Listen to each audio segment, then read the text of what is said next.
Okay, it looks like we're having people start to join us. I want to welcome everybody to the third meeting of the Boston Region Metropolitan Planning Organization's Pilot Transit Working Group.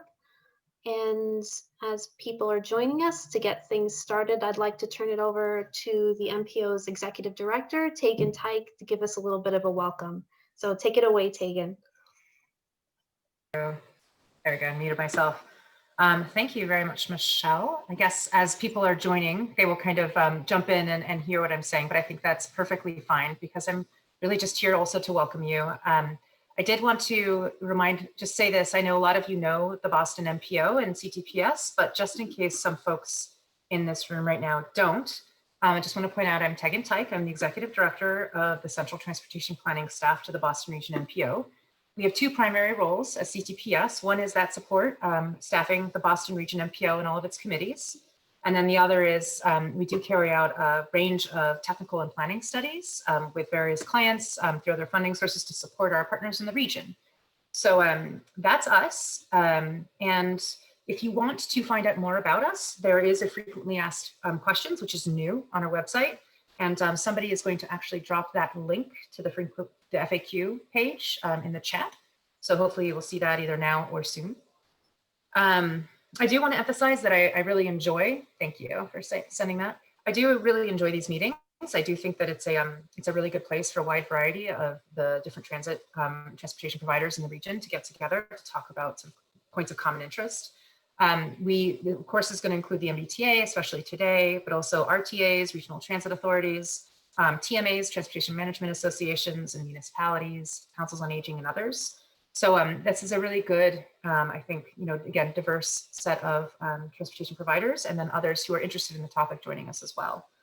So to get a feel for who's in this meeting, if you wouldn't mind, those of you who are able, you could actually use the chat function at the bottom of the screen, just sort of send to everybody.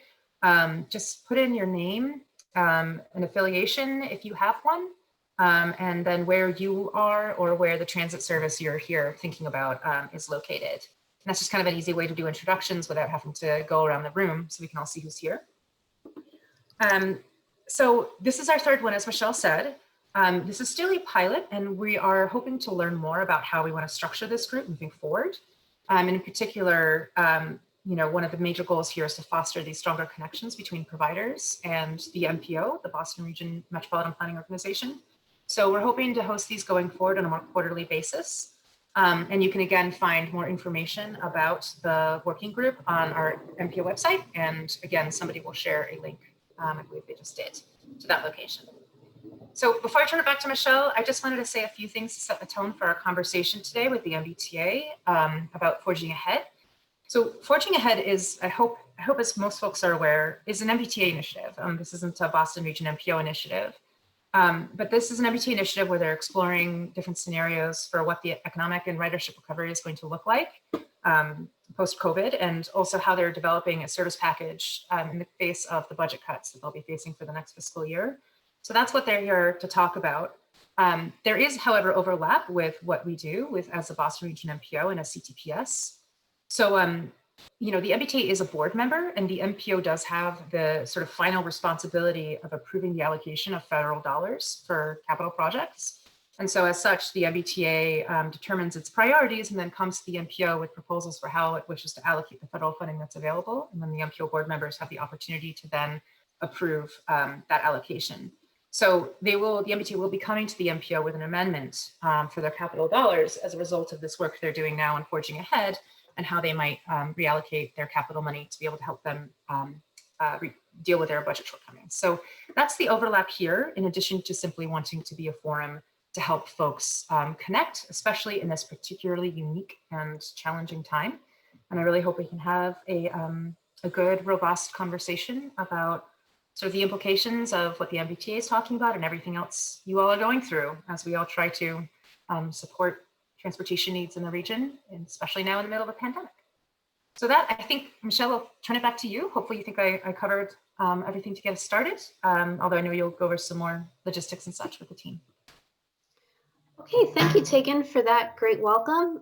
Before moving ahead, I'd like to take a moment to check in with my colleague, Kate White, to get a sense of who's in the room. Can you share anything about what you're seeing in the chat, Kate? Yeah, thanks, Michelle. Everyone, thank you so much for throwing in your contact information or your name and your affiliation in the chat. We've got a range of stakeholders with us today, from nonprofits to transit providers to transportation advisory groups to state and municipal reps.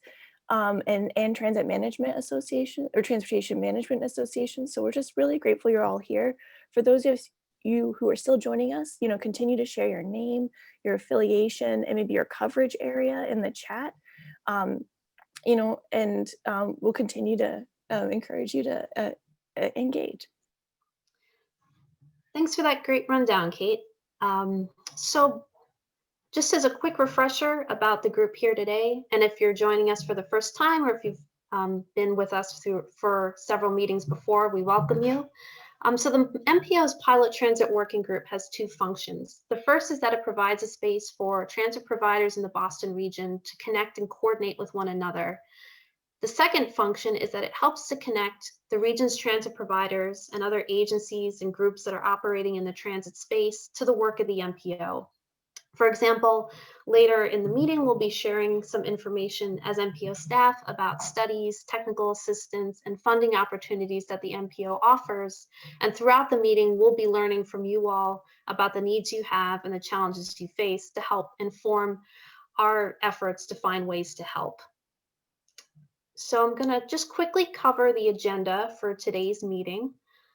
In the first hour, we're going first to have MPO staff present, just as I mentioned, updates about funding and technical assistance and studies and other transit-related MPO activities that we're working on.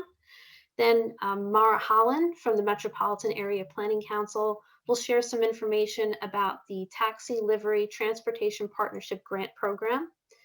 After that, there'll be some time for open exchange between transit providers, for which we have some facilitation questions. But this is an open section, so you can bring up kind of in general what's on your mind. During the second hour, as Tegan alluded to, we'll hear from Laurel Paget-Seekins at the T about their Forging Ahead initiative and service options. And there'll be some time for general public comments and some closeout information about what we'll be doing to follow up after the meeting. So I'm going to quickly run ahead through some meeting guidelines. So if you could advance the slide, thanks, Matt. So as I alluded to a few folks here, my colleagues Sandy Johnston, Kate White, Roisin Foley, and Matt Archer will be co-hosting with me today. We're updating our facilitation approach a little bit since the last meeting, so we definitely appreciate as you kind of come along with us as we find new ways to facilitate these meetings. So some guidelines. First, you may have noticed that you joined the meeting on mute. So meeting hosts will unmute participants and then mute them again as part of the discussion sections. Please don't mute yourself. If you do so, the host will need to request your permission to unmute you, which creates some back and forth that takes up a little bit of time. If you haven't done so already, please rename yourself with your first and last name and affiliation. When we get to the discussion portions, if you'd like to speak, please select the raise hand function. If you're not familiar with this, you can click on the participants button at the bottom of the screen, and that'll open up a window where you can see the raised hand button. If you're on the phone, you can use *9 to do that. If you run into any technical difficulties during the meeting, you can send a message to the chat, or you can connect with Roisin Foley at rfoley@ctps.org or at 857-702-3708. And you'll see a number of these instructions repeated on the slides. Just a couple of other details. We're going to generally be prioritizing comments and questions from transit providers during several of the discussion sections, although we'll try to get to everyone as time allows. And we do have some time reserved for general public comment at the end of the meeting. The chat will be open, so if you'd like to share comments or questions there, we'll be checking in there as we go through the meeting. We'll try to add links from the presentations during the meeting as possible, but know that everything will be included in a post-meeting email. And finally, this Zoom meeting is being recorded, and this video will be available on the MPO's YouTube page after the meeting within about a day or two. So before we move ahead, can I answer any questions anyone may have about the flow of the meeting.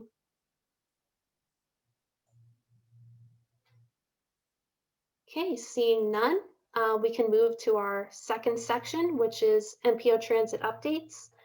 And I'm going to introduce my colleague, Sandy Johnston, to speak about the MPO's Community Connections Program. And Sandy, maybe after you present, you can spend a couple minutes taking questions before we move on to the next presenter. So take it away, Sandy. All right, thank you, Michelle. I'm super happy to see all these people here. This looks like it's going to be a great meeting. So Community Connections, which I'm the project manager for, is the MPO's new funding program within the TIP for first and last mile solutions. It's got about $2 million per year allocated in the TIP, and this round that we're currently seeking projects for is the first open call for projects we're doing through this program.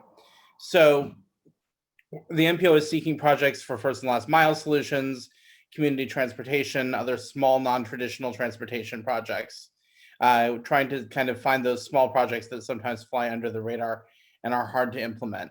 The program's open to municipalities, regional transit authorities, and transportation management associations or other organizations that are able to partner with municipalities or RTAs in the Boston, 97 municipalities of the Boston MPO region.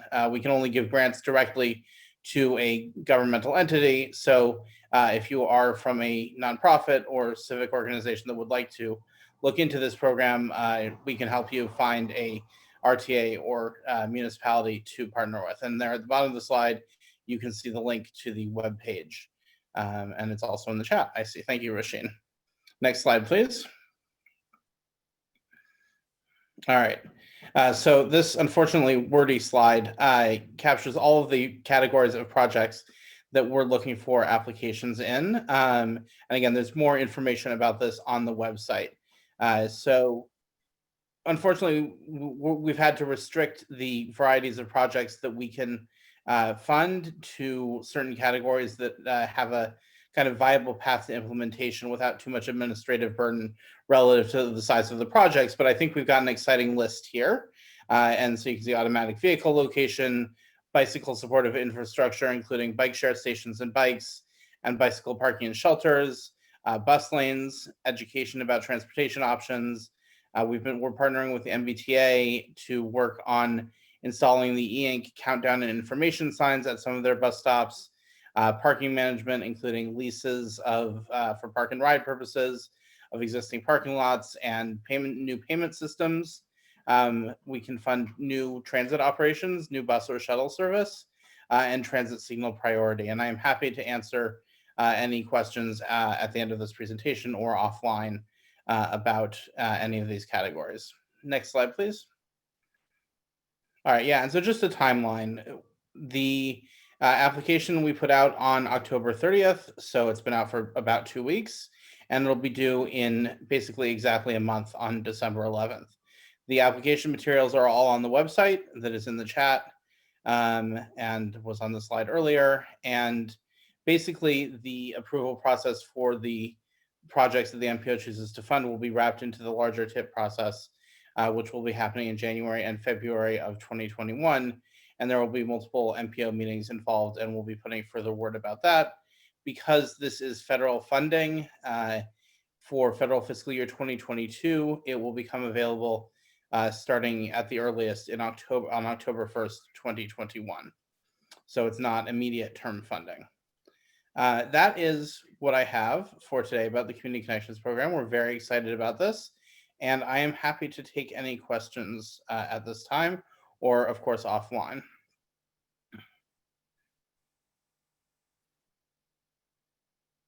I see Brad has his hand up. Brad Rawson, I'm gonna unmute you.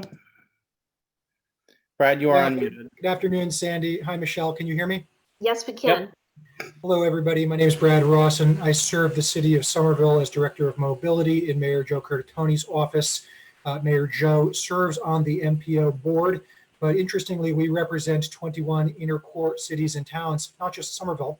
I just wanted to acknowledge our gratitude and our appreciation for the creativity demonstrated by MPO staff to design and retain the Community Connections grant program. This is now the second year, as Sandy acknowledged. And I want to encourage everybody on this call to really think creatively about it. Our board on the MPO has been really emphasizing transit operations, moving people, not vehicles.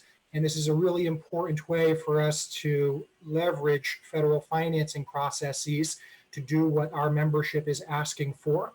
In Somerville, we were fortunate to work on a successful application that focuses on transit signal priority in a high delay bus corridor in our Davis Square neighborhood. So we have a fantastic partnership with the MBTA's transit staff.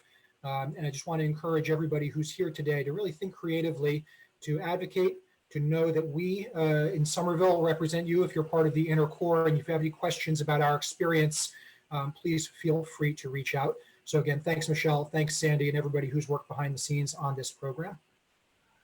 Thank you, Brad. And yes, I will say we highly encourage collaboration between different entities for this program and all other programs the MPO maintains. And the project that Somerville and the MBTA put together incorporates elements from a bunch of different kinds, and really strong example of coordination. We like to see that.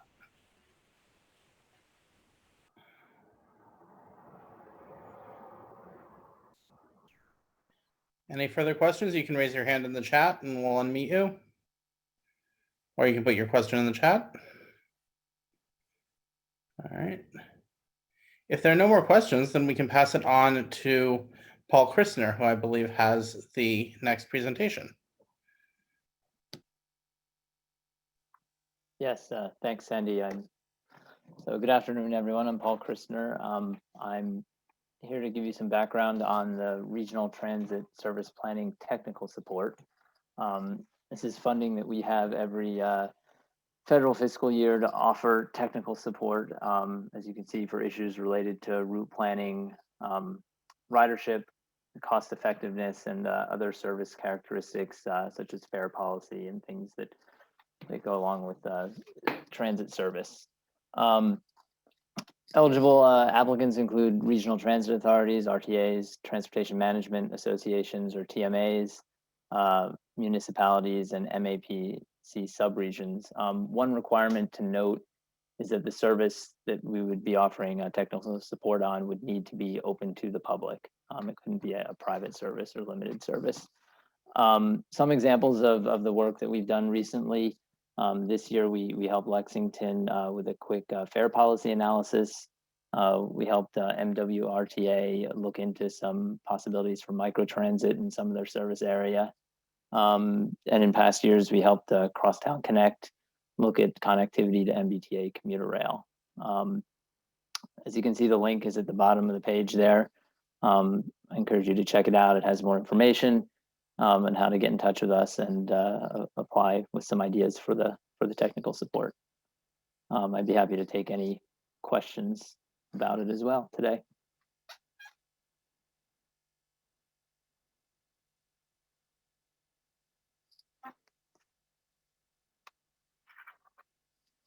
We also welcome anybody who's received technical assistance through this program in the past. If you want to share anything about your experience, you're welcome to do that as well.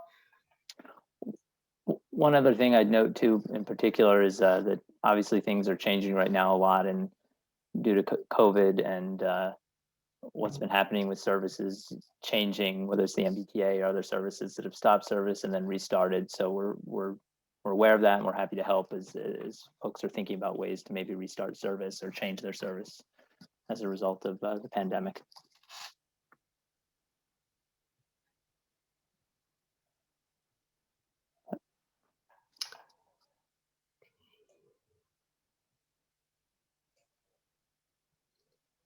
Not seeing any questions at this time. Paul, if you want to talk about the upcoming studies as well. Yep, if we want to go to the next slide, I'm happy to chat about that. So I want to talk a little bit today about some of our other transit-related MPO activities, some upcoming studies. There are two I want to talk about today that are part of the federal fiscal year 21 Unified Planning Work Program. The first is Future the Curb Phase 2. This was approved last month by the MPO board. We're going to be interviewing Boston area municipalities about their curb management plans. And then we're going to be producing a guidebook for municipalities on curb management. So obviously, as part of curb management, transit is a big element of that. And we may be reaching out to some of you depending on the geography of the municipalities that we talk to. I'd also encourage any of you that have interest in the project to get in touch. I'm happy to talk more about it and as we get into developing the guidebook. Access to central business districts, phase 2. This is a scope that we're still working on. We ran into some issues here with how we would need to do data collection for the original idea of how we were going to do phase 2. It didn't feel safe given what's going on with the COVID pandemic. So right now we're thinking about reworking this scope with some ideas that we have there, and we're going to be talking about that next week's November 19th UPWP committee meeting. So I would encourage anyone who's interested in talking in more detail about that scope and how we develop it to attend that. That information would be on our calendar on our website. And then finally, you see a link there that links you to some of the more recent studies we've done in recent years. Encourage you to check that out. So who's next? I can close it out talking a little bit about something we brought up at the last meeting. Matt, if you could go to the tip slide. If you were at our meeting in July, you might have remembered that MPO staff were talking about our update to our transportation improvement program projects evaluation criteria and the update we were making to those. Our transportation improvement program is the MPO's short-term investment program for putting funds toward capital and operating projects to support the transportation system. And over the past year, we've gone through a pretty extensive overhaul of the criteria that we use to select projects. And I know we have a number of MPO members on the call with us this afternoon, and we appreciate, their dedication in going through this criteria and finding ways to improve it. And so this new set of criteria was finally adopted last month at the beginning of the month. And I want to thank everybody on this call who may have been involved in conversations with MPO staff or responded to some of our surveys. All of that input got factored and considered when we were developing our final proposals. So transit does appear kind of interwoven throughout the new criteria. Some highlights are that we have a number of criteria that focus on improving transit assets and also aspects for improving bus mobility on the region's roadways. And you can learn more about the new criteria that we'll be putting into effect in this program cycle, which actually starts this month, by visiting the link on our website, which we can also drop in the chat. And so happy to take any questions about those items if folks have them.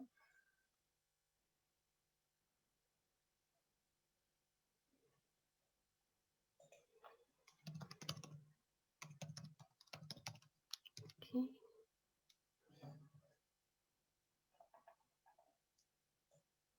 Not seeing any at this time. And feel free, if you had a question about an item from before, we can also take those too.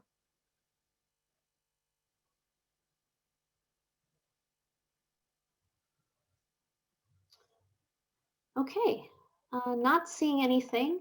We can move ahead to our next item. Today we have Mara Holland, who's a transportation planner from the Metropolitan Area Planning Council, who will be speaking about the Taxi and Livery Transportation Partnership Grant Program. So thank you for being here, Mara. And Matt, I think if you could, Mara should be a co-host, so you should be able to share your screen. Great. Thank you, Michelle. I appreciate the opportunity to speak today. I hope everybody is healthy and staying safe these days. Okay, Matt, you have the slides. Okay, great. If you want to go to the next slide. So I'm here to talk to you today about a taxi grant program that we have available in partnership with Mass Development. We actually put a portion of these funds out for a grant opportunity in the spring in direct response to COVID. And of this amount, 25 grantees statewide received over $1 million in order to partner with taxi, livery, and hackney companies. This was only for, this was specific for vulnerable populations to access essential services, and the folks who were eligible for this program were public entities. And so that program is ongoing, but the application cycle has closed for that program. Next. So the current program that we have available was opened at the end of October. If you want to go to the next slide. And the purpose of this program is to support the taxi and livery industry by partnering with public agencies as well as nonprofits for new public transportation, as well as non-emergency medical transportation and deliveries for things such as food or prescriptions. We are anticipating that the max award for one individual grant will be $250,000. 95% of those funds must be passed directly through to the taxi, livery, or hackney partner. And then grant awardees are allowed up to 5% of their grant request for administrative costs of it, for the program. Eligible entities, we've expanded that for this program for the fall. So they were state, local agencies, regional transit authorities, and health and human service providers earlier, and we've added nonprofits in response to the taxi industry's request for the fall program. So essentially these agencies must partner with a taxi, livery, or hackney entity who are currently registered to do business in the state of Massachusetts and are not debarred on any state or federal list. And we have some information to check that on the application. So the types and trips and populations served for this are not restrictive. We did restrict it specifically in the spring to directly relate to COVID. Although we do understand that COVID is still a challenge and we want people definitely to focus on that. It's not a requirement that the applicants specifically cater their programs to COVID relief. And applications are due November 20th at 5 p.m. So a little bit about the source of these funds. So this was established by state law in 2016, this fund. It comes from a 20-cent fee on rides from transportation network companies. So those are like Uber and Lyft.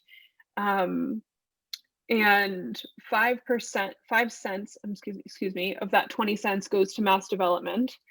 5 cents goes to the municipality in which the ride originated, and 10 cents of that 20 cent goes to the T. Of the 5 cents that mass development receives per ride, that's designated into two different funds. 1/3 of the funds goes to this program that I'm talking about today, and 2/3 goes into a separate program that I'll talk about later. The funds have been collected for 2017, 2018, and 2019, which is what we are distributing currently. And 2020 funds are unknown. There has definitely been a decrease in people using services like Uber and Lyft. So we're not quite sure what the funds are going to look like for 2020. Our timeline, October 26th, we announced the grant. This past Monday, we had a applicant FAQ session, which I know many of you were on. Today is the last day to submit questions to us via email that you may have about the grant. Tomorrow, we are going to post an FAQ document to MAPC's website. November 20th is the deadline for submitting applications, and then we're hoping that sometime in December, we will be able to announce the grants. So we're trying to have a fairly quick turnover time for this. Here are some important links. I'll put them in the chat as soon as I finish here. But this is where you can find all the information about the grant. So we have the legal notices page, which links to all of the application and the instructions, as well as the scoring criteria, and the memo for emergency procurement, as well as the grant contract. And next. So this is the 2/3 program I mentioned earlier. Mass Development has a taxi and livery business support program that they're using for the other 2/3 of the funds that they're receiving.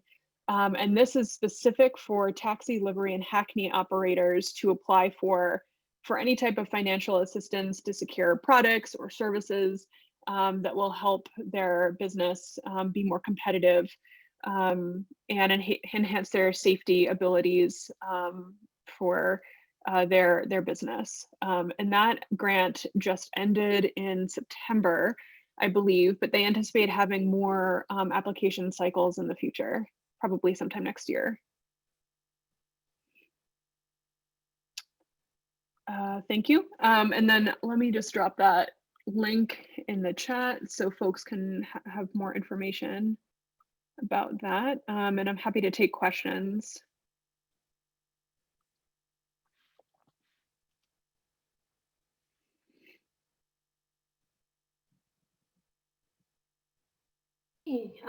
Anyone have any questions for Mara?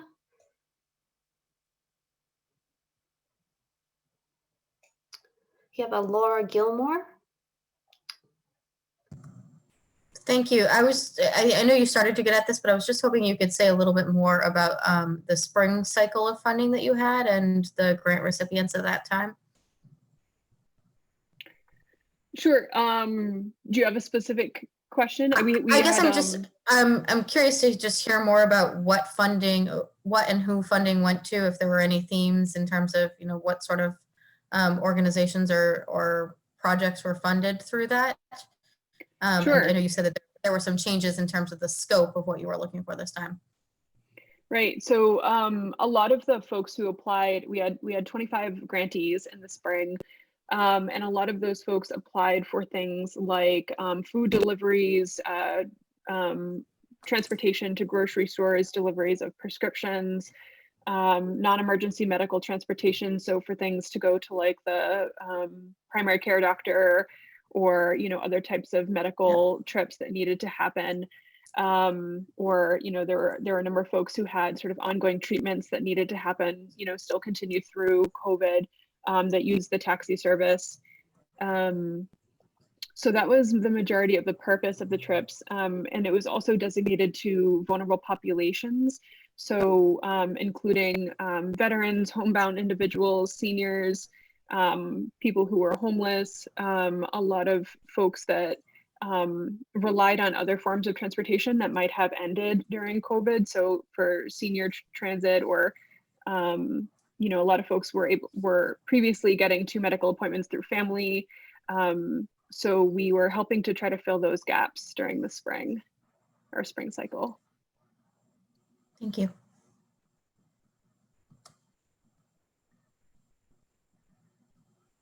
Any other questions? Mara, I guess I have one. Could you talk a little bit about what kind of things are in the selection criteria for applicants? Sure. We're essentially going over the application. So if folks take a look at the application, we're scoring details about the description, the program description that you have, whether or not you have ADA transportation services available, how well you describe your safety measures in compliance with CDC transportation safety guidelines. We're asking about details for transit coordination services so that you're not duplicating transit services that already exist. How you're handling trip requests and transportation dispatch services, your budget, how well your program exemplifies the goals that we've put forward in the grant description, as well as how achievable your timeline is for your program. And I don't think I mentioned this, but grants need to be spent by December 31st, 2021. Thank you. think Susan Barrett's got her hand up. One of my colleagues can unmute her. Hi, so I haven't had a chance to read the FAQ yet from your last meeting, so that's maybe answered there, but what's the total amount of funding you're giving out this time? So I know it's up to 250,000 per applicant, but what's your total amount? Sure. For this cycle, we have about $2.5 million to distribute.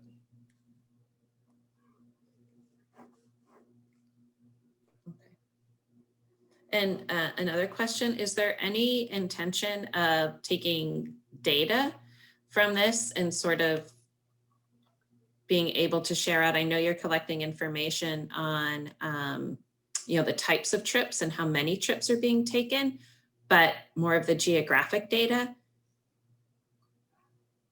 like origin, destination. I don't know if you can do that in a way that doesn't it doesn't have privacy issues. Yeah, that's tricky. We haven't been collecting that data so far. For the urgent program, we really wanted to, get some basic data about like what people were using the rides for, who they were serving, but really allow people to run their programs as needed. And for this reporting, for this particular grant, I think we'll probably have somewhat similar reporting. But that is something that I think we might want to consider for this program as well, to think about, where are the transit gaps. I'm sure there's a lot of folks that identify those in their communities already. And I think that would be great to capture and be able to share with folks in this group and other agencies to see where we can more sustainably help to fill those gaps.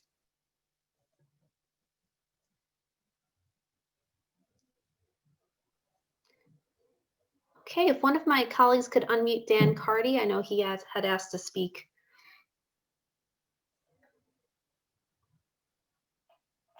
Yeah, thanks. Dan Carty here from town of Sudbury. So, yeah, we were one of the towns that got some money on the first round of grants. I put my email address up in the chat window. It's been great so far. I got to say, we launched our taxi program, which is very similar to what the presenters laid out. We want to get older residents, financially vulnerable, veterans, essential workers, rides to where they need to go. I don't know how many of you are familiar with Sudbury, but we're a little isolated out here, and we're kind of spread out geographically. So, for us, this has been, I think we're probably 4 or 5 weeks into the program at this point, and it's interesting with the data we're starting to see collect in of who's taking the rides, where they're going. A big thing for us is getting wheelchair bound folks rides. I mean, we have a couple of vans from our senior center, but they're not running right now due to COVID. So, this has been really interesting. Again, my email address is up there. I can give you some kind of firsthand information with what we've learned so far. But so far, it's been great. Thanks for sharing, Dan.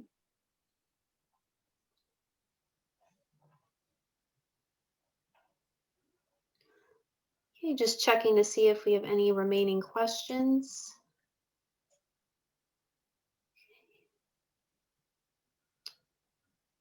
Not seeing any. So I'd like to thank Mara for joining us this afternoon and sharing this information, and excited about the program, and thank you for being here.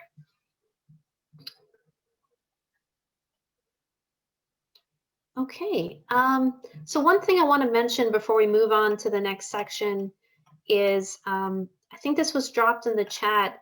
Sandy had given kind of a high level discussion about the Community Connections program, but we are having a more detailed info session this coming Monday at 4 p.m. And you can find more information about how to register for that on the MPO's meeting calendar, but that's a place where you can really get into kind of the nitty-gritty aspects of applying for Community Connections and working through that program. So the next item we have on our agenda is kind of an open transit provider exchange section. This is an opportunity for transit providers to kind of share updates and questions with one another. And if Matt, you could bring up that facilitation question slide. These are some suggested questions for anyone who might want to speak or share information, including about recent changes to your service or how you're responding to COVID-19 and ridership and related budgetary challenges. If you have any information about resources that might be available to providers in the region, or if you just like to pose another question or issue to the group. So I would like to open the floor at this point to see if anybody, any transit providers have anything they'd like to share.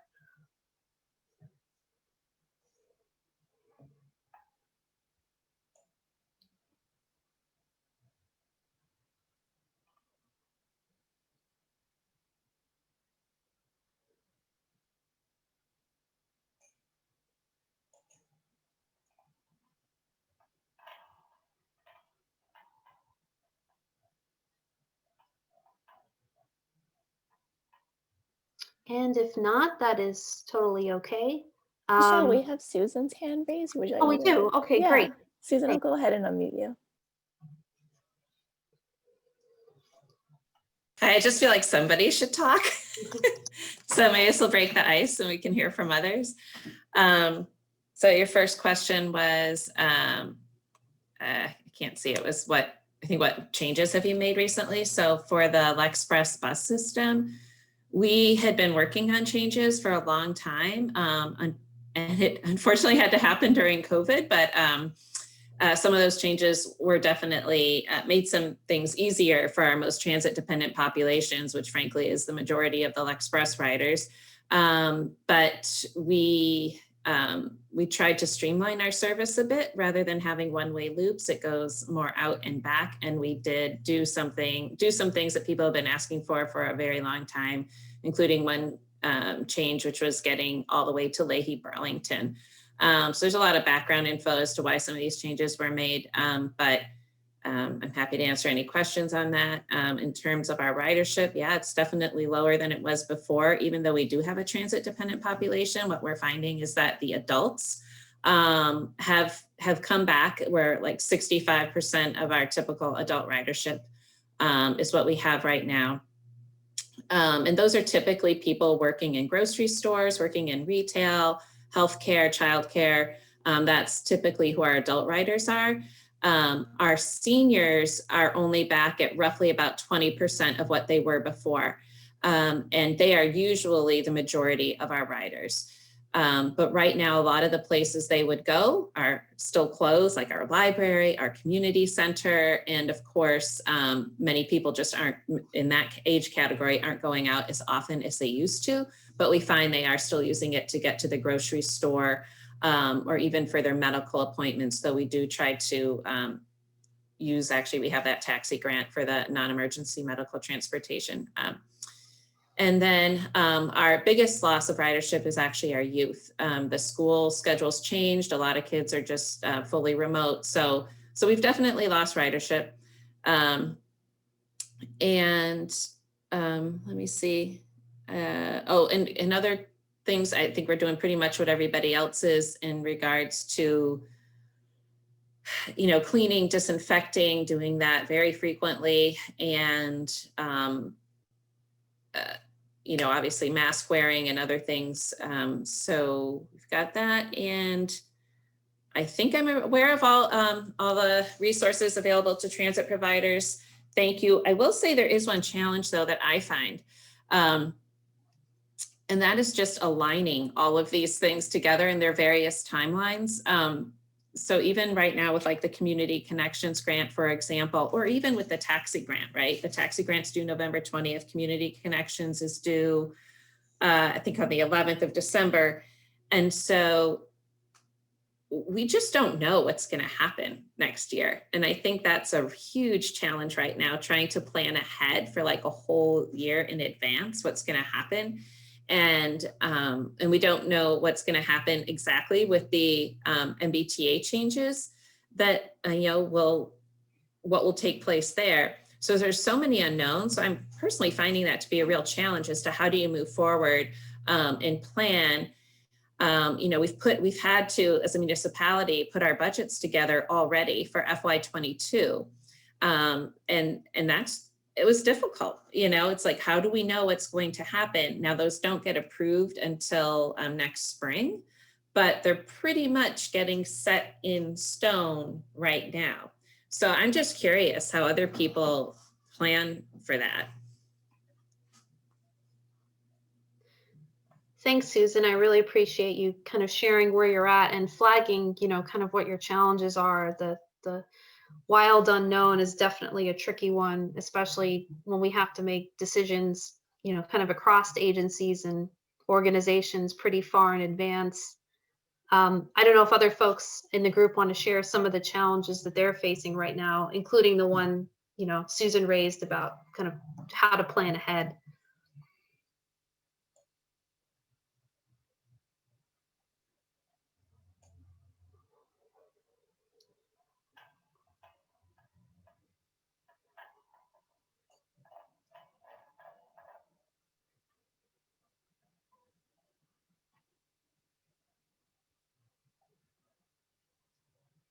Okay, we've got Eric Berkman. Eric Berkman, yeah.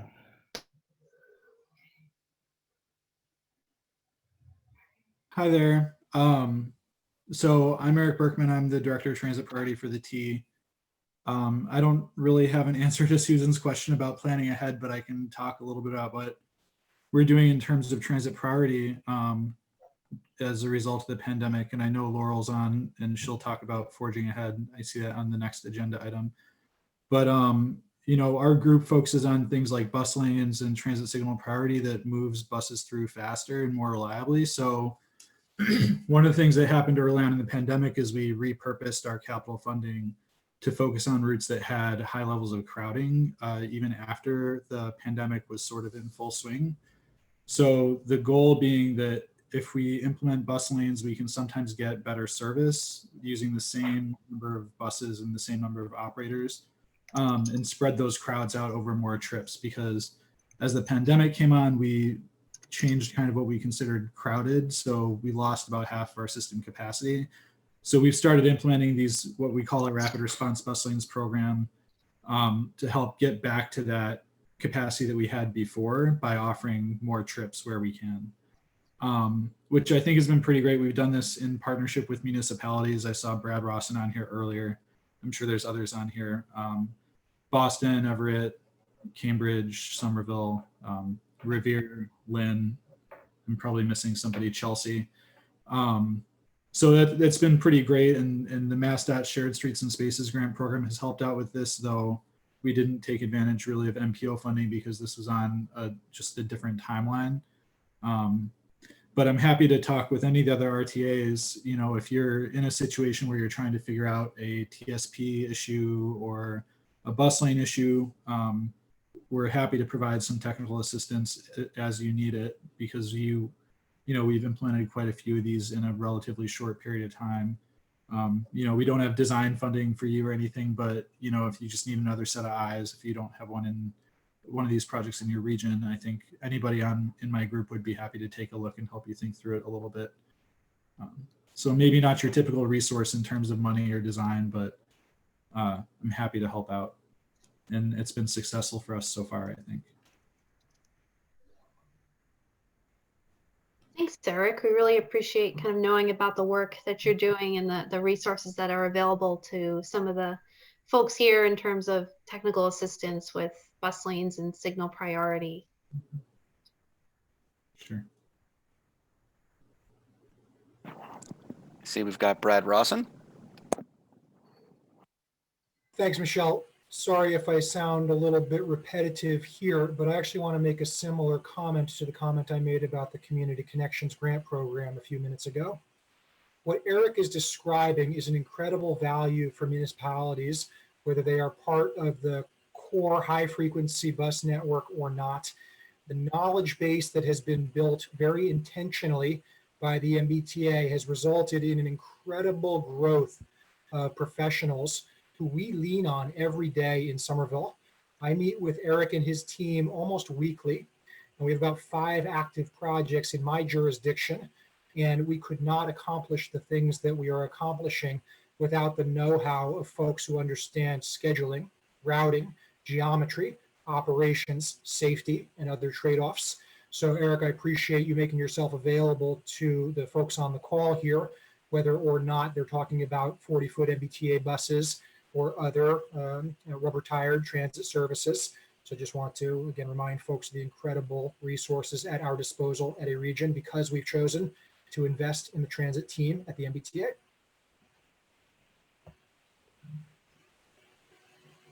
Thanks, Brad. We appreciate you sharing that. I'm going to do a quick last call if anyone else has anything they want to mention or share. And if not, we can move ahead to Laurel's presentation regarding the Forging Ahead initiative.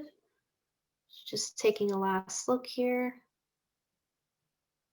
Okay, well, how about we switch gears and invite Laurel Paget-Seekins from the MBTA. She's the Assistant General Manager for Policy. You may remember she joined us at our last Transit Working Group meeting to talk about some details about the MBTA's planning, kind of back where we were with the pandemic in July.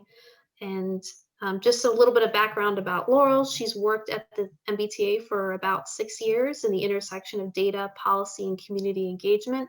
And her team works on policy for fares and service, and she's coordinating an across-agency working group for COVID transition, and of course is playing an important role in the Forging Ahead initiative. So with that, I'll turn it over to Laurel to begin her presentation, and thank you for being here. Thank you, Michelle. Can you hear me? Yes, we can. Okay, thank you. Next slide, please. So I suspected many of you have seen this presentation or some version of it already before, but I will go through it rather quickly so that we can also answer some questions. So Forging Ahead is what we're calling the initiative that the MBTA is undertaking to address how we can prioritize our resources, whether they're operating or capital, on the riders who are most dependent on the MBTA right now for frequent and reliable service. And it's a three-pronged effort. First, evaluating all of our internal spending. Second, assessing our capital program to reallocate a limited amount of funds. And then the service planning effort, which is what I'm going to be focusing on today. And the goal is that we do this in a way that we're looking forward as we try to address the very difficult situation that we're all in. So next slide, I just have an overview of the MBTA. Oh, for some reason the image is not showing up on that slide. Can you go back one? All right, well, that was going to be an overview of the MBTA budget, but the image is not showing up. But essentially the MBTA's has a operating budget is 2.3 billion in total expenses. That includes operating as well as interest, debt service. So on the next slide, it just gives a perspective. Our current projection for FY22 budget gap is approximately 579 million. And so we're using this three-pronged solution to try to address that. And so right now we have ranges for each of these three buckets: capital, programmatic, internal sources, and service level, to try to address this gap, with the bulk of it hopefully going to be coming through some limited capital reallocation. Next slide, please. So many of you have probably seen this chart many times before. We update it every week as we look at our ridership recovery. And you sort of probably know that bus and Blue Line and paratransit have been consistently higher throughout the course of the pandemic. But you will, one of the things to note on this chart is we are starting to see a little bit of a downturn or leveling off of ridership over the last few weeks, which might have to do with an uptick in COVID cases, or there's also weather events definitely highly impact our ridership as well. But in general, we have been serving approximately 330,000 trips on an average weekday, compared to 1.2 million trips a year ago, and still effectively operating the same amount of service. Next slide, please. So one of the things we've done working with the Office of Transportation Planning, and I think we maybe talked about this last time I was here, was to sort of think about some scenarios so that we can try to plan for this sort of uncertain future that we're all facing. And so the Transportation Planning Office did these 3 different scenarios looking at a series of variables, whether that had to do with travel patterns or the economy or the course of the pandemic. And then we projected out ridership by mode to help us think about capacity and what kind of capacity we would need in the future, knowing that our ridership has significantly changed across the modes, as we saw on the last slide. And another thing I think to note as we think about the future is that we really want to make sure that we build back using the planning we've already been thinking about for the bus network and the commuter rail network, because we know we were already wanting to make changes to our service to better serve our communities and our riders, and that we will continue to do that. Next slide, please.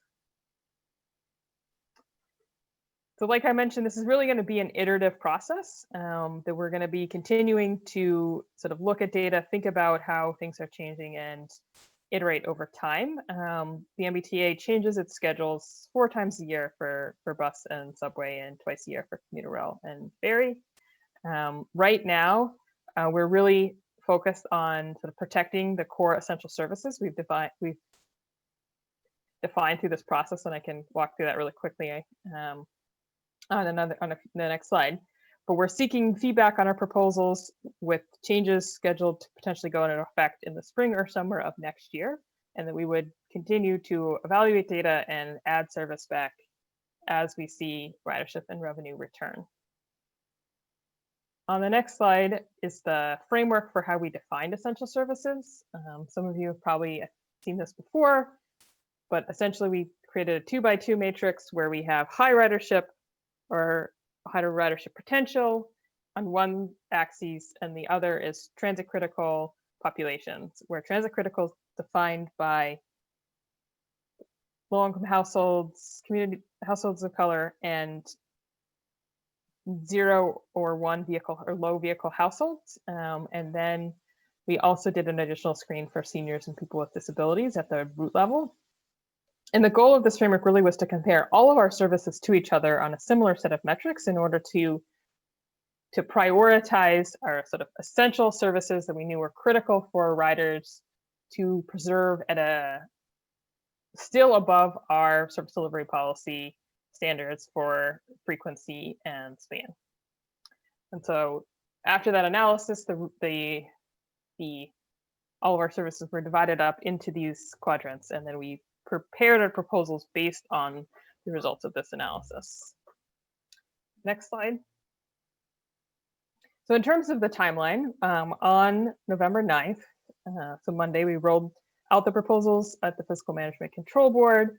We're in the period of public engagement right now, and then we will be coming back to our board on December 7th for sort of a contingent proposal of how to move forward that would be pending final and regulatory analysis, with implementation mostly in the spring and summer.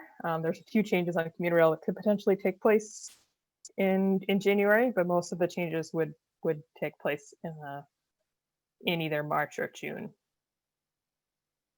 Next slide, please. So here I'll walk through what our proposed changes are.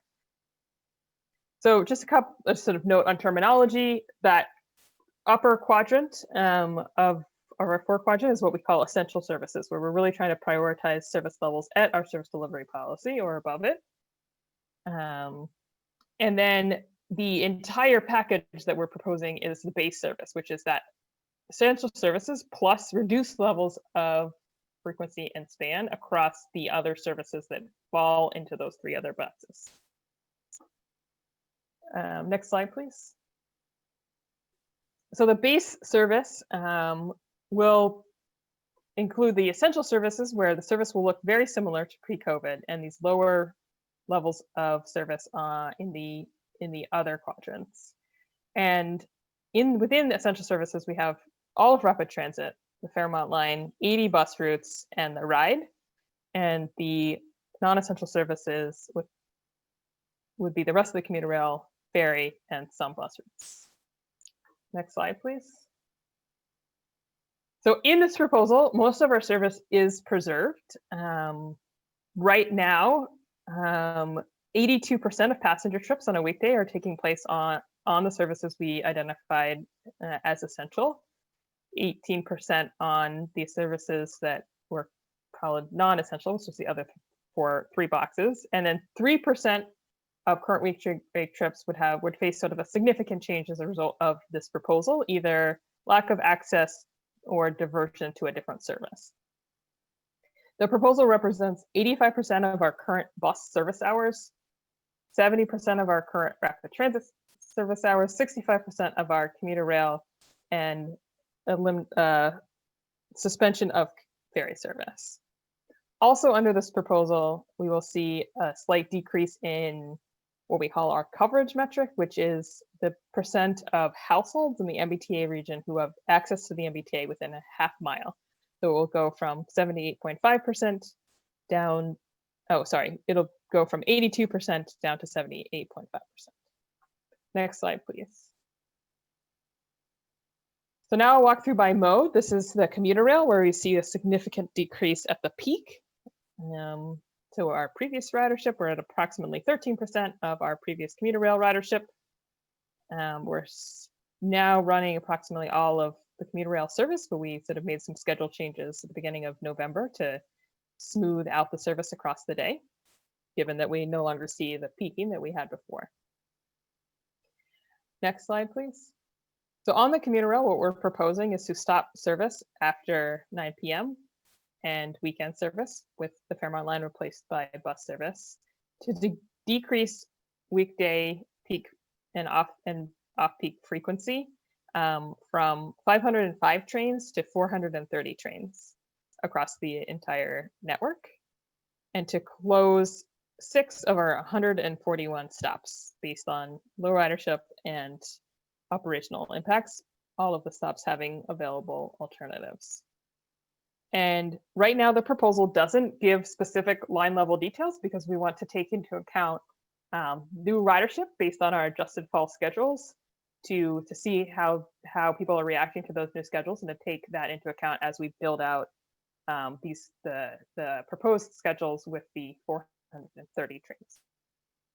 Next slide, please. On the ferry, we are currently seeing about 12% of pre-COVID ridership, while running about 75% of our pre-COVID service, and seeing very low ridership. On the next slide, we can show that our proposal is to stop all ferry service, which includes the Charlestown ferry and the Hingham Hole ferries, and provide alternatives, either the Greenbush line for the Hingham Hole ferry users or the bus route 93 for Charlestown ferry riders. And we currently have minimal crowding on the bus route 93, and we believe we have space for diverted riders, and we will continue to review that to make sure that there aren't crowding as a result of this. Next slide. For rapid transit, overall, we're seeing about 24% of pre-COVID ridership. It varies significantly across the lines, with the blue line, as I mentioned before, much higher at 37%. You'll still see some peak, but definitely flatter across the day, with a drop off late at night, but still early morning ridership. So we're not proposing any changes to the early morning. Next slide, please. So the rapid transit changes are to stop service after midnight, but not make any changes to the morning, and to reduce frequency across all of the lines based on ridership, but still within the service delivery policy standards. And we'll take into account crowding as we do this, and to stop the E line at Brigham Circle, diverting E line riders for that last segment of the E line to the Route 39, where we will increase 39 service and continue to review it. This is 70% of our pre-COVID service hours. Next slide, please.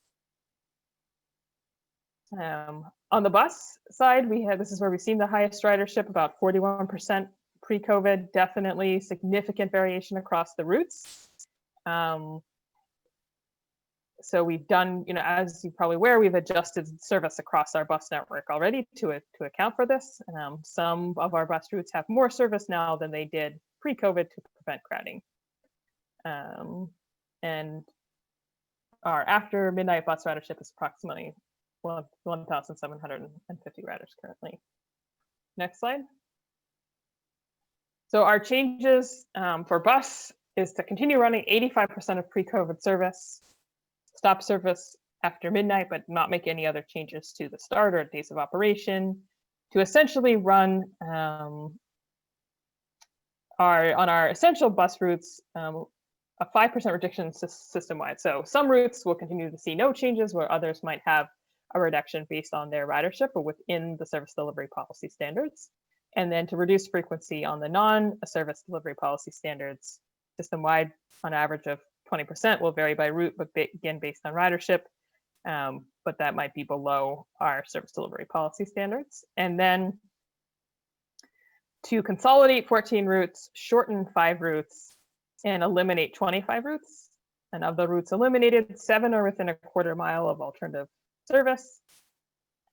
12 are in our lower box of non-transit critical low ridership, and 3 routes serve high transit critical riders but have low ridership, and for the most part have fully alternative options, although there'll be some parts that will not have alternative service.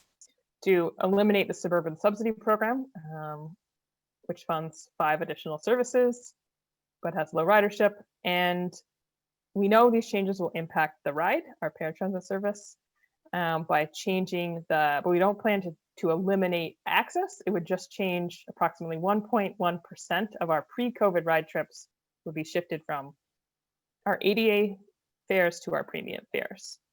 And we're proposing to change the scheduling window from 30 to 40 minutes. All of these changes will be continued to reviewed as part of our quarterly service planning process, especially for crowding.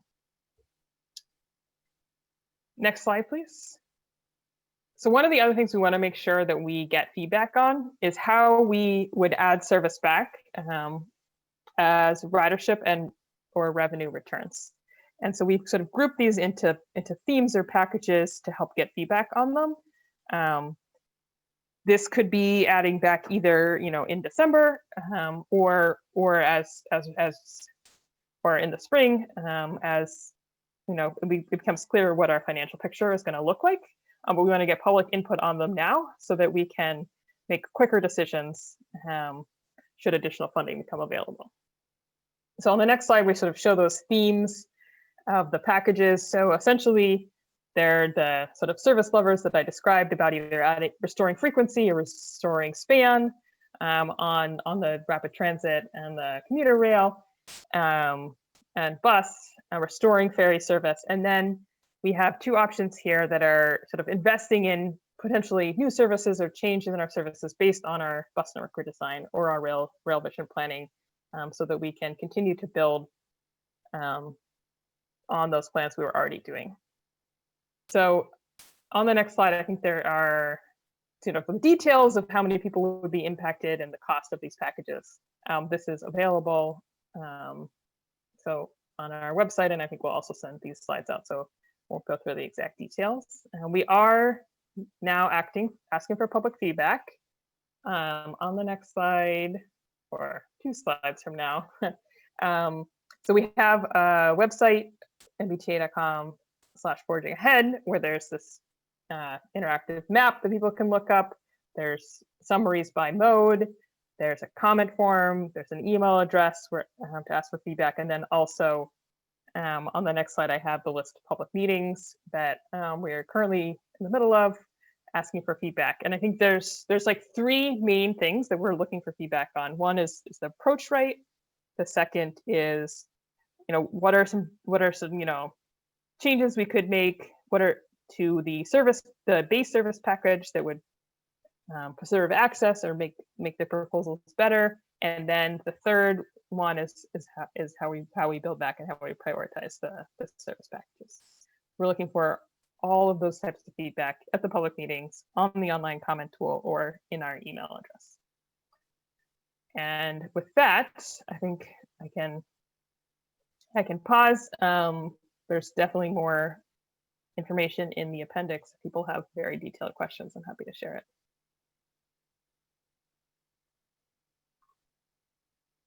Thanks so much, Laurel. We really appreciate the information.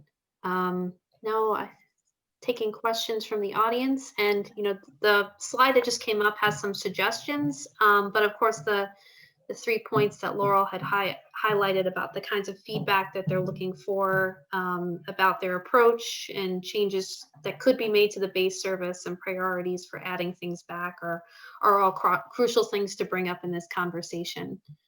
So if one of my colleagues could unmute Susan, I see we have a question from her. Hi. So actually, first off, before I didn't realize you had these set questions, but I did want to mention something to Laurel since you ended on public engagement. We've had a couple of people call our office that have no way of really participating in these upcoming meetings because they can only do so by phone. I registered one person, but I had to do it by using my email and then giving him the phone number that came up by registering for a Zoom call. So if there can be a way that people can participate by phone more easily, I think that would be helpful. Working on a solution for that. Thanks for flagging it. I'll ponder these other ones while you take more comments or questions from people. Thank you.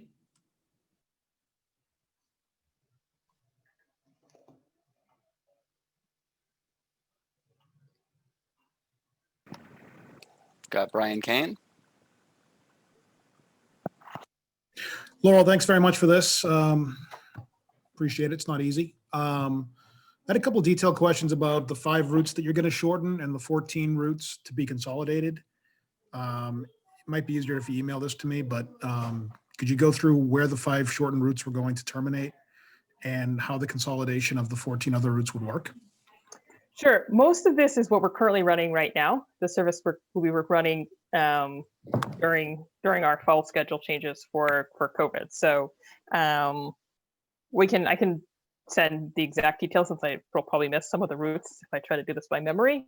But some of the shortened routes are ending at Newton Corner, which is what they're currently doing. And then the consolidated routes again are the ones we currently have consolidated. So I can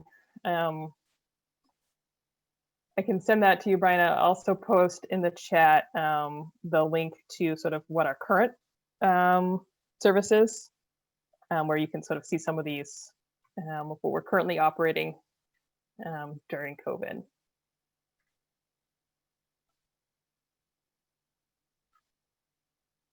Thanks. I think we have questions from Sarah Lee.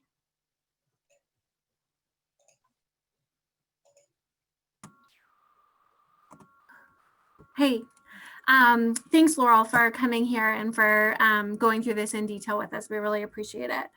I have heard a lot of concern, especially within the past week, just with all of the news about potential vaccines, about concern about the timeline for changes, that some of the changes may not take place until summer of 2021, July. So I'm just curious as to, I know, and again, these are all difficult questions to answer, but what's the T's response to concerns like that, where there could potentially be a vaccine that comes out in spring and people may be eager to get back to normal life, but then commuter rail service or other services are on the verge of kind of being cut after that happens. So this is all speculation, so I totally understand, but just kind of curious if you can respond. Sure. Yeah. I mean, I had a meeting with DPH last week to try to get the best information we can. So we are trying to get the most information we can around sort of the vaccine rollout and understanding how long that will take in Massachusetts and how make sure sort of we understand sort of the phases of that. So that's definitely something that we're looking into and thinking about. For commuter rail, we still will be operating, I think it's 85% of our weekday service. So I think there still will be commuter rail options for people as they start to come back. I think the one of the challenges that we're working through is that our fare revenue is essentially going to lag ridership because our ridership is much higher on bus than commuter rail right now. So, we'll have to be sort of monitoring our sort of ridership and our revenue to understand sort of how we can bring service back, depending on sort of how things play out over the course of next year. But yeah, definitely, that's why we did the scenario planning. That's why we're trying to figure out how we can do this as an iterative process and think through sort of which changes have the longest time to turn around and make sure that we're implementing those last. And just to that end, maybe a quick follow-up on the commuter rail, where I know it'll be hard to ramp that service back up. Given the timing that you guys will have to have on your end of, I know there's like potential layoffs of some of your skilled staff and labor. So say for instance, like we got some really important information in April or May or some big funding from the federal government or something.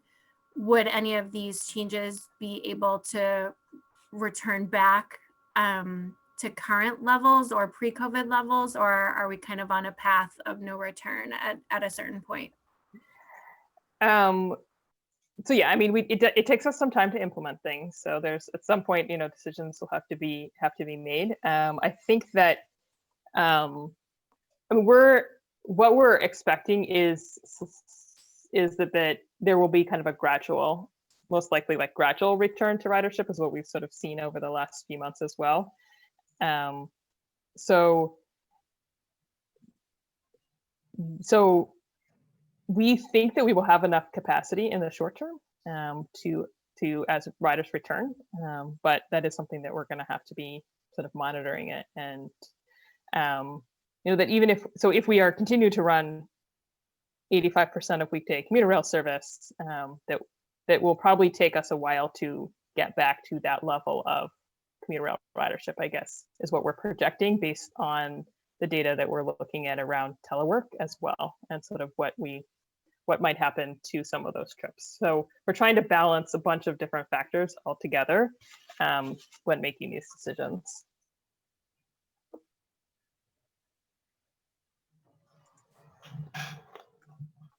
I do see a question here about the bus network redesign. I can take that quickly, which is that we are still working on the bus network redesign, and there will be an update to our board, I'm pretty sure on November 23rd about the bus network redesign and how we are thinking about that in the context of forging ahead and making sure that those projects are aligned and that we're using the best thinking we have as part of the bus network redesign as we think about the bus network and any changes to it.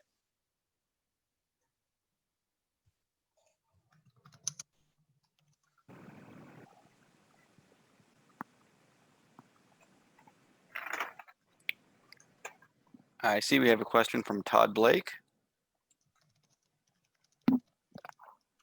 Hi, thank you. My question is in relation to the second bullet on the screen. I know that the MBTA usually makes decisions based on ridership and other data like that.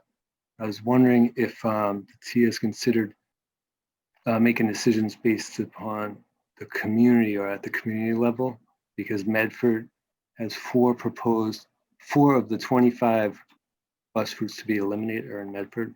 So it seems a little disproportionate.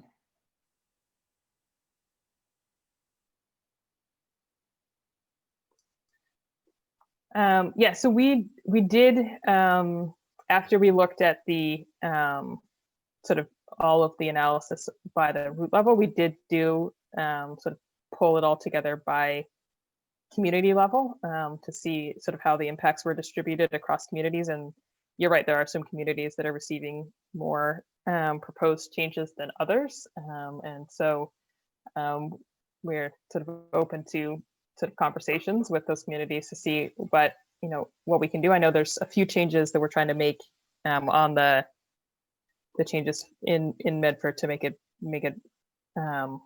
still be able to serve some customers with the same level of with the same bus routes that we're running. So we're definitely open to sort of brainstorming with communities and cities and towns on how to address the proposed changes. Thank you. We appreciate that.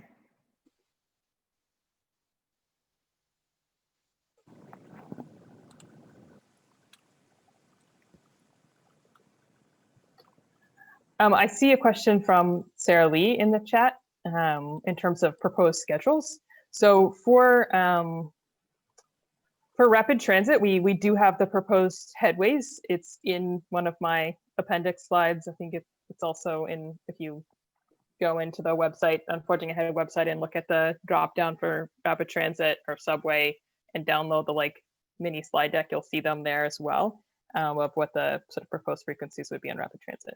For bus and commuter rail, we want to get more data on ridership and ridership return before we create those proposed schedules. So I think by the time we get to December, I think we'll have a sense of when we think we'll be able to do that. But I suspect we will try to make the decisions as late as possible in order to take into account as much of the information we can on ridership and on sort of the state of the pandemic and the economy before we finalize those.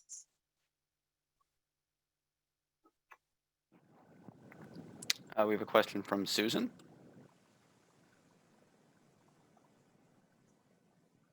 Hi, I was going to respond to these questions here, but another comment about public engagement. I noticed on the online form that it asks, if you've been riding during the pandemic. So if you pick, say, your bus line,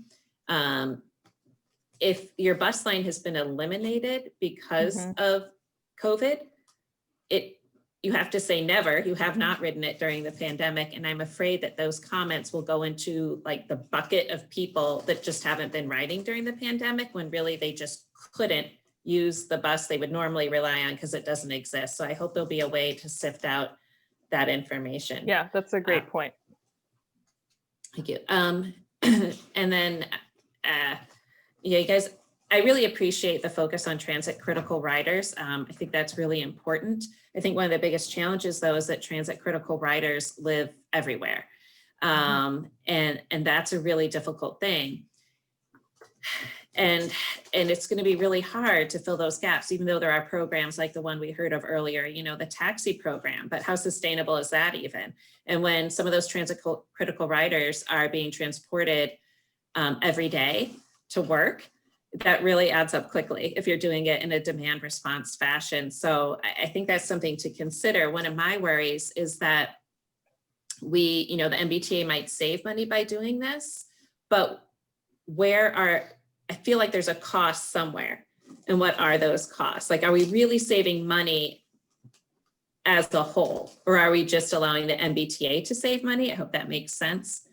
There is one of the things I do want to point out, I'm going to your regional meeting tonight in our area, and I'm curious to participate in that, but thinking about it in terms of, building back, however the future looks like, I think having regional meetings might be a good thing to keep on the table in the future. We'll see how this one goes, but even in better times, that might be something worth doing. In regards to how this will impact our services, well, like I said, when you're trying to fill gaps, one of the better ways is going to end up being through these demand response services, but they're just not sustainable. You can't scale them. So I think that's going to be a challenge. You do mention, eliminating subsidies for the suburban bus programs, which is a transit critical ridership for the most part. And honestly, I think you guys actually make money off that program. And I'd like to find out, because you take the revenue miles and you get paid for those revenue miles from the FTA and just pass on the funds to us. So I don't think it costs you anything. And I think you might actually make money on it. So I'd love to learn more about that. And I had another point, and the other thing I wanted to mention, Sarah mentioned, the vaccine and so many unknowns. I want to point out the unknown of schools and people returning back to schools, both, colleges and, all the grades, because once that happens, I feel like more people will be going back to work. One, you'll have those people working in schools and academia going back, but I feel like once youth are in schools more, parents might actually be going back to the workplace. So I feel like that's another big unknown. Thank you. That's true. I see a question in the chat, which is the estimated savings of the proposed changes. And so overall, it is approximately 128 million in potential gross annual savings from the service reductions.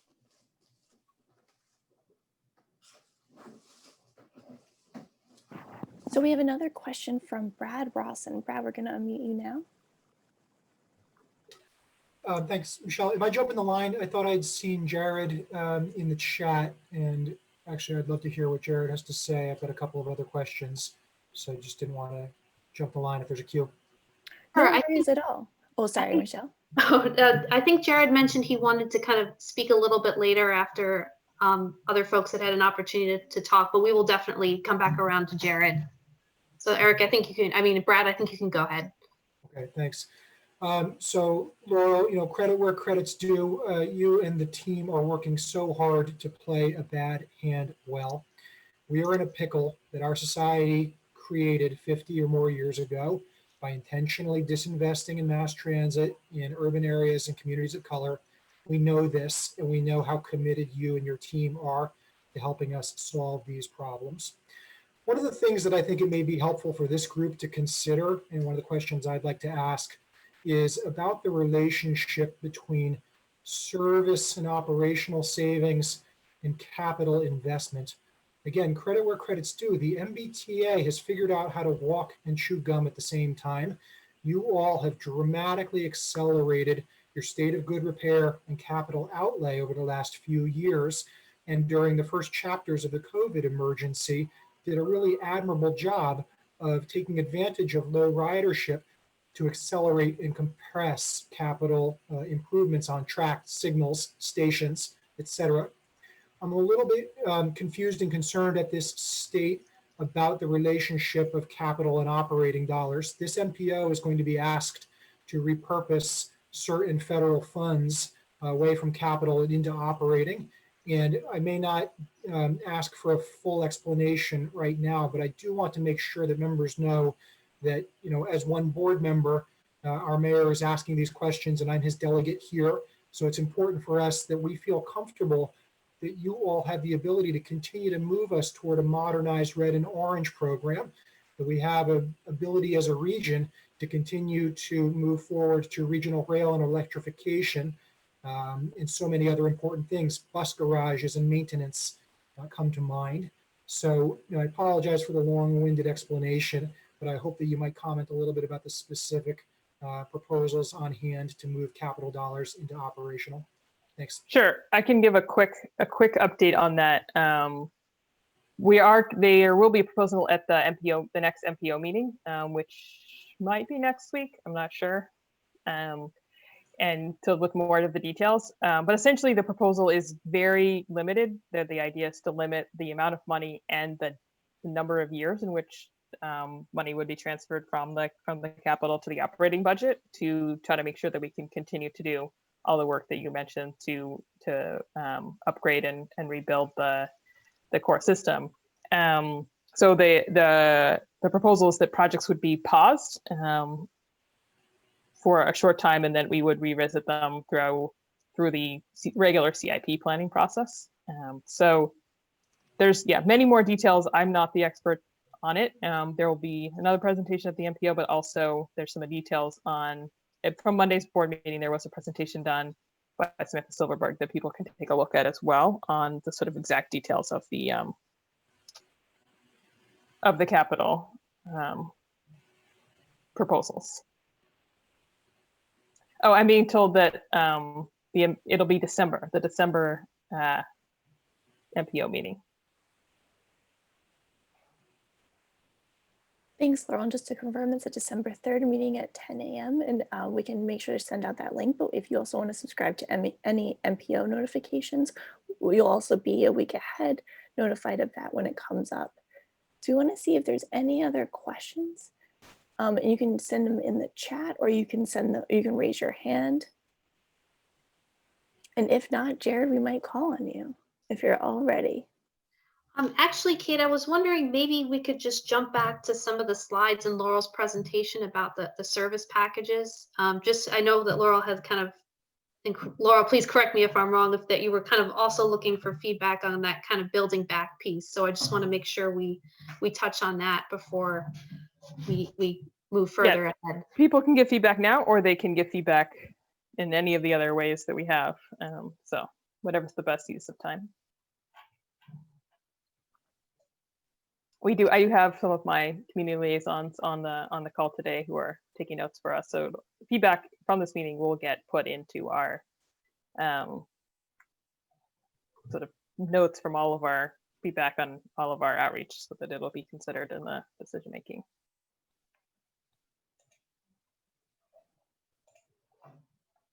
Okay. Not seeing any immediate reactions to that. Actually, Caitlin and Alan Connolly, you have a question? One of my colleagues could unmute her.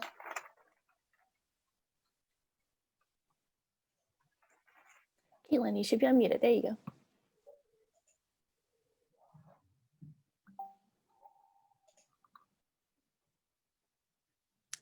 Caitlin, can you hear us?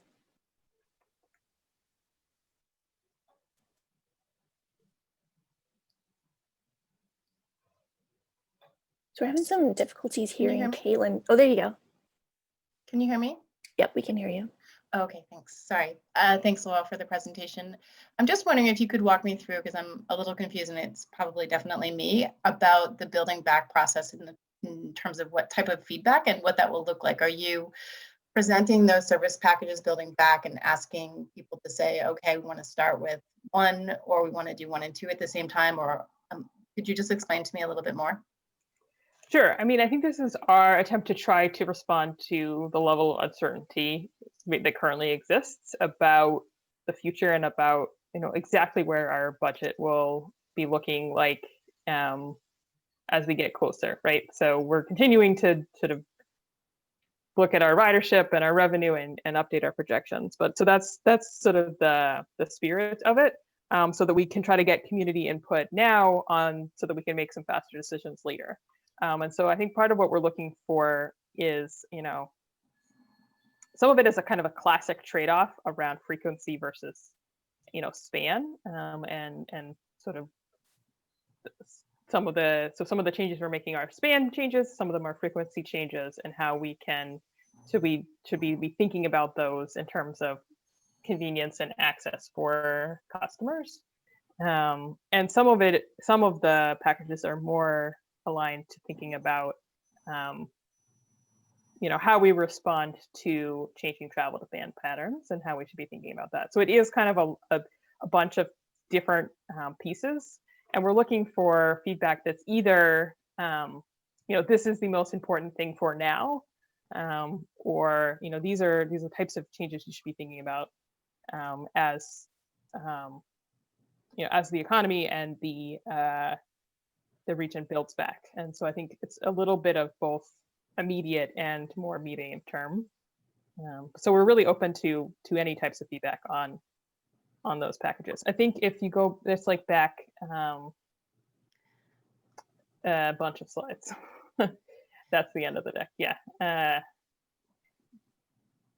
To be clear, though, just for me in my head, Laurel, those packages are what you're assume that you've made all the changes that you proposed just in terms of service cuts, and that these would be moving forward in terms of the prioritization, if you will, of bringing back service. Is that right?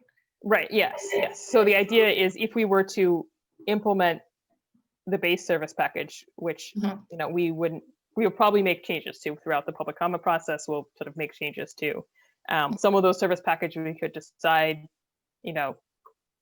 maybe we would bring back as part of the base, depending on sort of what the like revenue looks like. So our budget looks like. So one of the key trade-offs that Brad was just getting about is the operating and capital. So if we pause more capital projects and are able to move more money to the operating budget, that gives us more flexibility on the service side. So, but if we don't do that, then we have less flexibility on the service side. So there might be some changes that we would make in the short term, and then some would be, if more funding becomes available in the future. So a little bit of both. Okay, thank you. Yeah, and I have back a few slides if you want to actually get to that, the slide on the packages. This one, yeah. And so I guess I have one more question, which would be, and I think somebody alluded to this earlier, which was, what is the point of sort of no return? Say, for example, we don't hear about potential federal funding until a couple months from now. And you'll be starting to look at, for example, the commuter rail changes and looking at those implementations in May. At what point can the commuter rail or can the MBTA say, okay, we're not going to make those changes because we foresee getting the funding that we need for the changes being proposed for May, for example?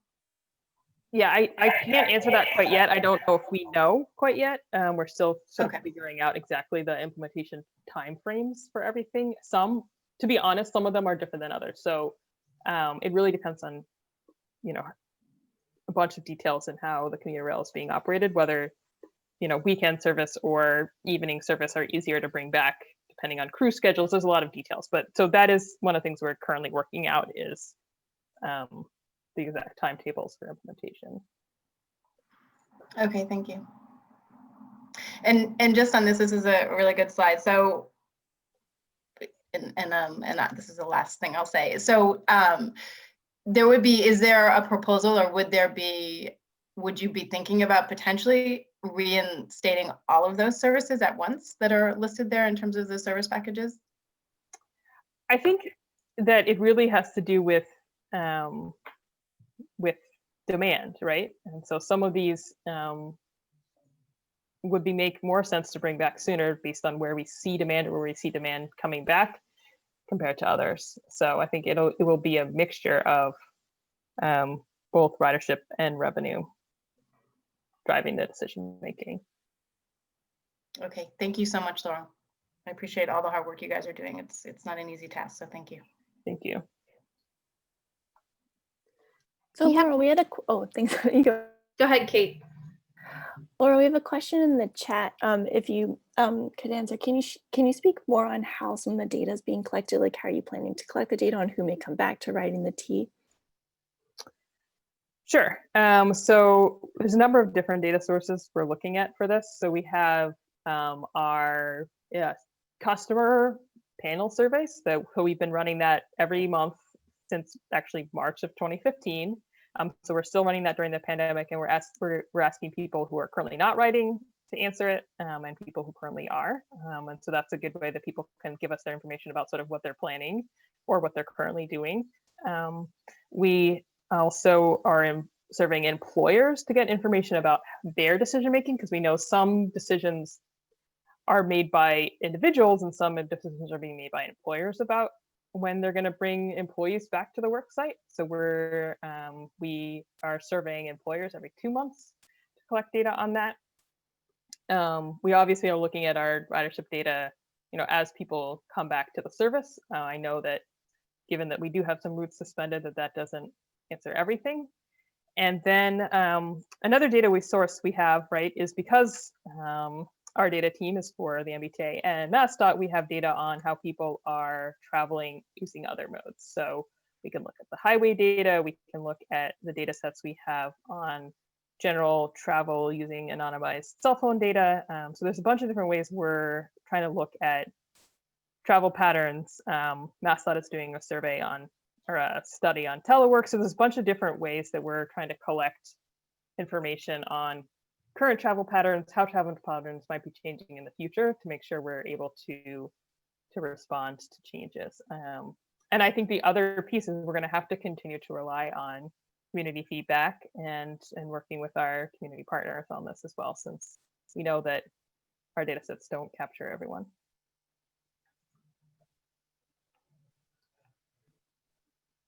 Okay, if we don't have any other questions at this time, and I'm not seeing anything new in the chat, maybe we can move to Jared Johnson at this point. Hi, thank you. And yeah, thank you, Laura. I definitely appreciate the complexity and difficulty of these service cuts. One thing that I'm trying to square is just the efficacy of these cuts. You know, based on some work we did on NTD data, you know, a 35% cut on commuter rail only equals a 10% cost savings. A 30% cut on rapid transit equals a 5% cost savings. So, you know, because the fixed cuts are so high, because the fixed costs are so high, you know, that's something that is definitely giving me a little pause. And then I'm also wondering if your modeling for cost savings is taking into account lost revenue, and not just lost revenue for, you know, for the trips that aren't happening, but also the lost revenue for the second half of a trip, right? You know, if the bus service is ending a little bit earlier, then someone, you know, might also not take that trip after midnight, but they might not take that 6 o'clock trip, you know, because they know they can't get home after that shift. So that's something. And then also, you know, are we taking into account the cost of additional ride trips? I know that some of the bus, some of the bus routes that are being cut are being couched as, you know, well, there's a service, you know, a quarter mile or so away, but for folks with disabilities, or even folks with, you know, with limited range that, you know, that can, you know, that would be able to use the bus right there, but, you know, might have difficulty, or there might not be an ADA accessible path of travel to that new bus route. I'm wondering if that's been, you know, figured in. And then I think the last point is, you know, I appreciate the proposed service packages, but, you know, I'm just, you know, I think a lot of us are worried about a death spiral, you know, that if you take away service, then folks buy a car. And when folks buy a car, that's a sunk cost. They're going to use it.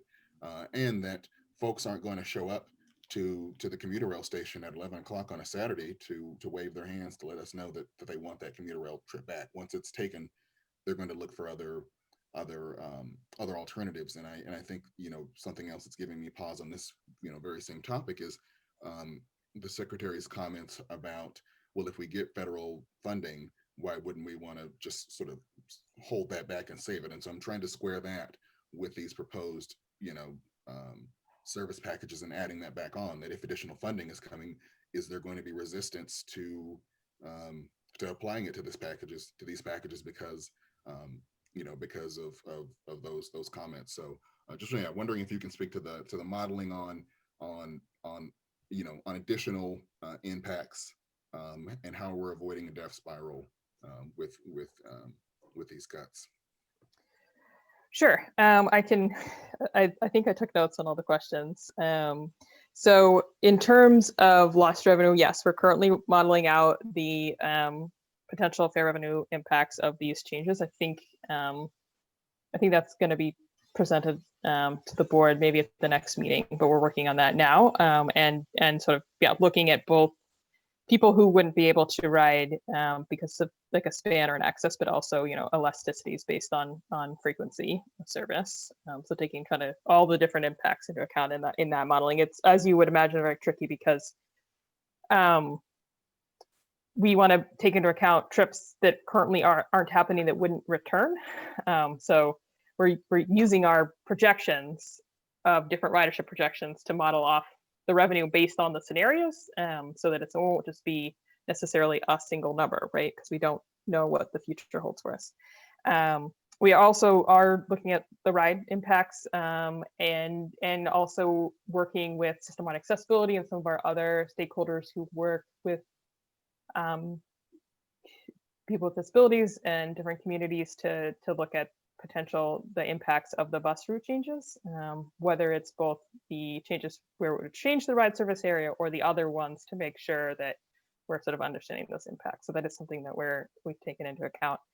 In terms of car ownership, that definitely is, a leading factor of transit ridership, and I think that's one of the reasons why we included 0 to low car households in our definition of transit critical, so that we could try to make sure that we're capturing those trips in our essential service area as much as possible, so that the impacts would be as low as possible on those households, because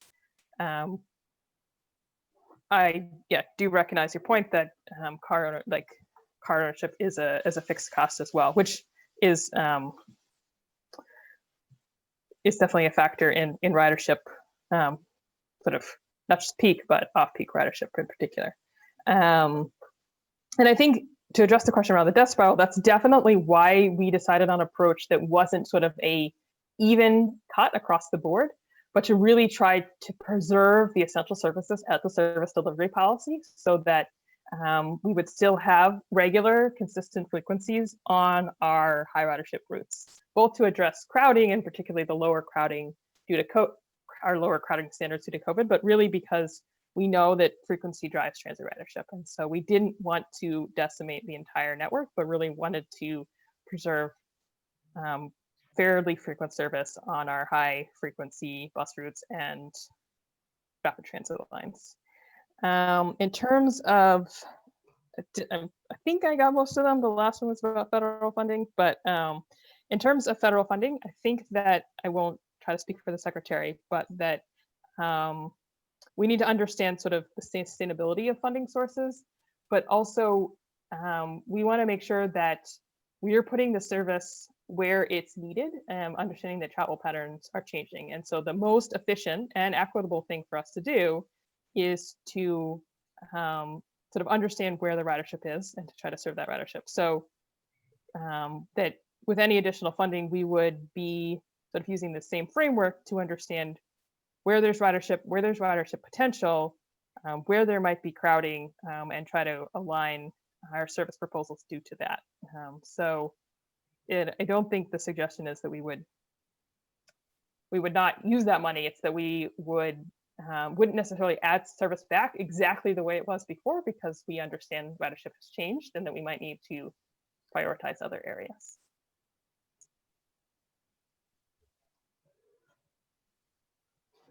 I'd just like to take a second to circle back to a question we got from Todd Blake, who notes that this isn't an easy process and thanks you for the hard work. He asks, in terms of data, it may be easier to notice changes in ridership on routes that still exist. However, for routes that no longer exist, how will the T be collecting some data? And you may have touched on elements of this already, but I wanted to bring it back around to that. Yeah, no, I think that is one of the trickiest parts of this. And that's where we're going to be relying on the sort of qualitative data sources I mentioned, like our passenger surveys, as well as working with our community stakeholders, cities and towns, community organizations, and also looking at the other travel data. So as we see, trips coming back for people who do have car alternatives, as we see travel return in corridors, that's clearly an indicator, especially I think on the commuter rail, where the sort of alternative most likely is driving in a car, where there's indicators that there's demand has returned. And so we're going to be trying to look at all of the different sources of data we have. But I agree that where we're eliminating service altogether is the place where we're going to have to do the most work to understand that.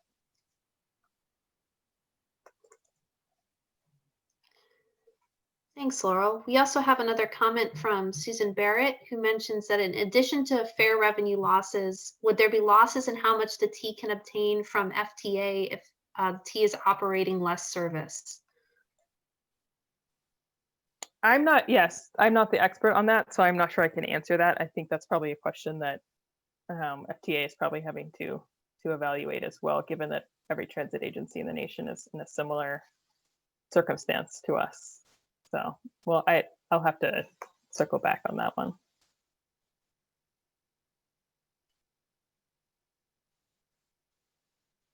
Thanks. And we've got a question from Brad Rawson. Sorry, everybody, but again, this is such an important moment for all of us that I think it deserves another observation here. We have seen some really helpful commentary and advocacy from members of the Massachusetts legislature in recent weeks. So I want to acknowledge that the staff and our agency partners at Mass DOT and MBTA are working around the clock to try to minimize the pain, to try to communicate it and spread it in an equitable fashion. But at the end of the day, this is a resource question and it's an emergency funding question. So I was hopeful, based on some of the commentary I heard from members of the legislature at Control Board this week about an appetite for adult conversations about emergency and bridge funding to try to minimize the pain. So I would hope that all of us in our respective roles and spheres and networks can try to articulate the value of reliable, equitable mass transit in the Commonwealth, whether we're part of the urban core or not. I think it's really important that we maintain regional solidarity. And I think that the staff and the advocates have acknowledged this about making sure we don't slide into parochial community versus community cannibalism. We are one region and we need the MBTA to work for us today and tomorrow. So please raise your voices and let's work together to try to find resources for the excellent team at MBTA to do their jobs and deliver the mobility that our region needs.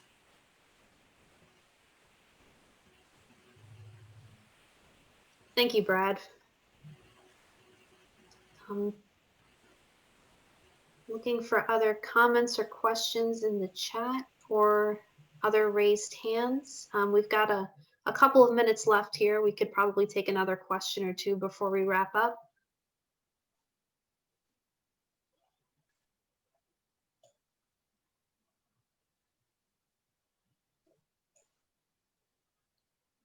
Well, I'll add one last thing is that we really are looking for feedback on the base service proposal and if there are changes that could make it work for people. And so we encourage you to let people know about the website and the public comment tool and the map so they can see their routes and to share that with your network so that we can get feedback that can make this proposal work better. I completely understand that's not what any of us want to be doing or talking about, and it's really challenging for us, but we do want to come out with the proposal that is the best level of service we can given the resources that we have. Okay, we've got one more raised hand from Tom Kadzis. Thanks, Michelle. Tom Kadzis, City of Boston, NPO member. Wow, I don't envy anybody's task here. And good luck with the process. It seems like it's well thought out. I just wanted to make a note as an NPO member representing Boston. As far as ferries go, it just seems to me that the ferry system is a little more, I would say,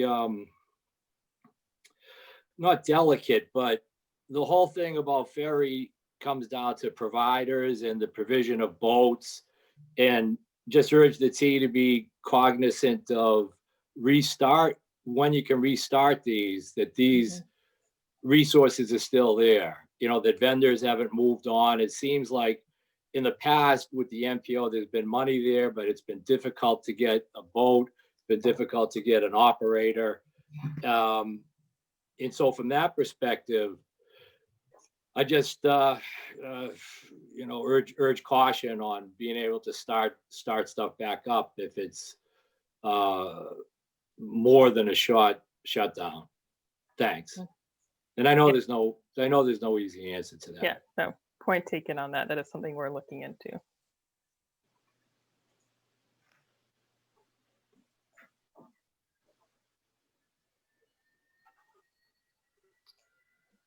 Okay. Not seeing any other further questions at this time.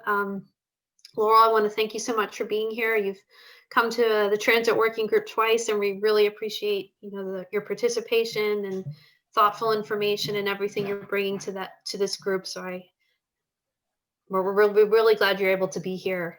I want to make a couple of quick comments before we wrap up.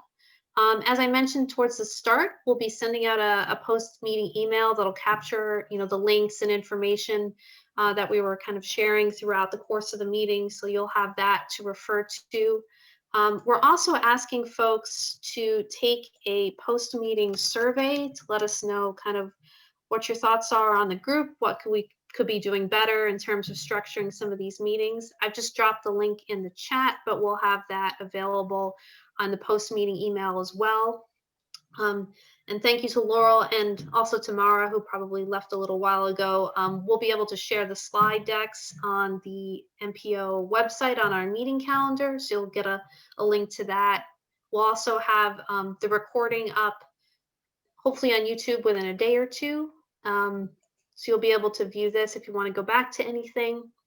And as Tegan may have mentioned at the start of this meeting, we'll be looking to host more transit working group meetings kind of on a quarterly basis. So stay tuned for information about an upcoming meeting sometime the beginning of next year. So thank you all again for your time this afternoon and for bringing here and your thoughtful feedback and comments. And I hope you have a great rest of your night.